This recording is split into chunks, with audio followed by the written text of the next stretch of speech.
Welcome to Favors Blog, your one-stop channel for amazing entertainment like no other. Trust me, you're going to enjoy your time here. To be part of this amazing family, please follow us on all our social media accounts displayed on your screen right now.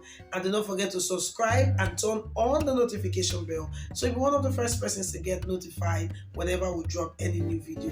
Also, do not forget to like our videos and of course share them across your social media handles so that your friends and family would also be part of this amazing family here on Favors Blog.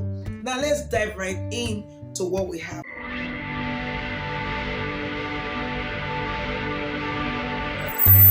This now Open Heaven Daily Devotional for Wednesday will be the 22nd of February 2023. Our topic today say Growing Your Faith Part 2.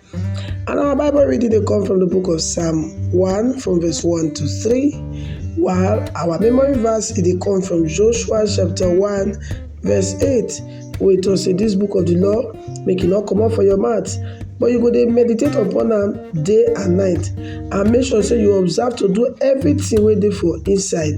For that way, now you go take dey prosperous, and now you go take get good success. Now onto the full message.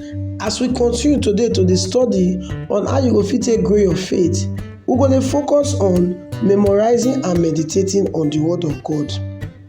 Make we consider David. He be shepherd boy wey be like say dem no invite am when dem summon im brothers go army go fight. Yet because of a big dream, he dream big enough to fight and he come defeat giant wey be like say the whole Israel army dem dey fear. 1 Samuel chapter 17 na this story dey. One of the major secrets of David's success e dey for inside Psalm 119 verse 11. He say, "Thy word I don hide inside my heart, so that I no go sin against you." This na another way of David saying, "I don memorize God's word."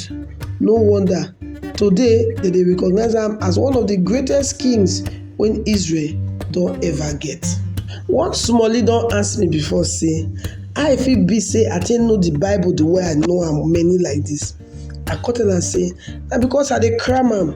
Since when I give my life to Christ, I don start to dey cram one verse per week. For inside the Sunday school pamphlet, dem dey always dey write one memory verse for the week. One memory verse a week mean say na 52 memory verses for inside 1 year.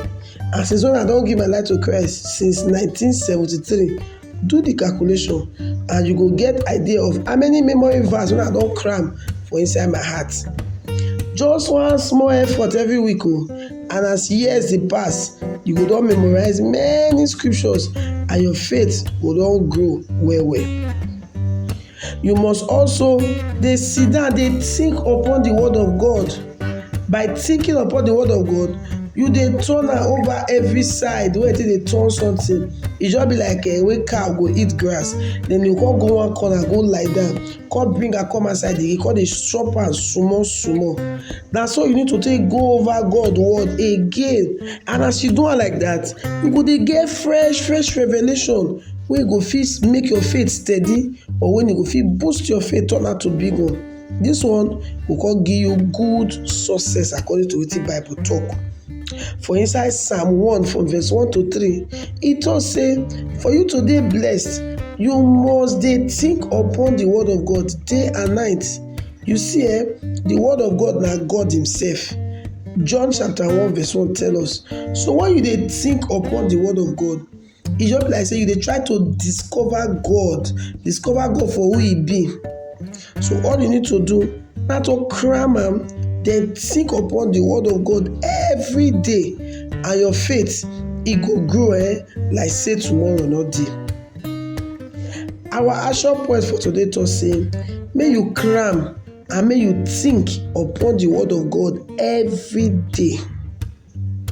Na Pastor E.A. Adeboye, wey be the general overseer of the Redeemed Christian Church of God, na him write this Open Heavens Daily Devotional, and na me Lawuru Favour na him bring am come give you today. So God bless you.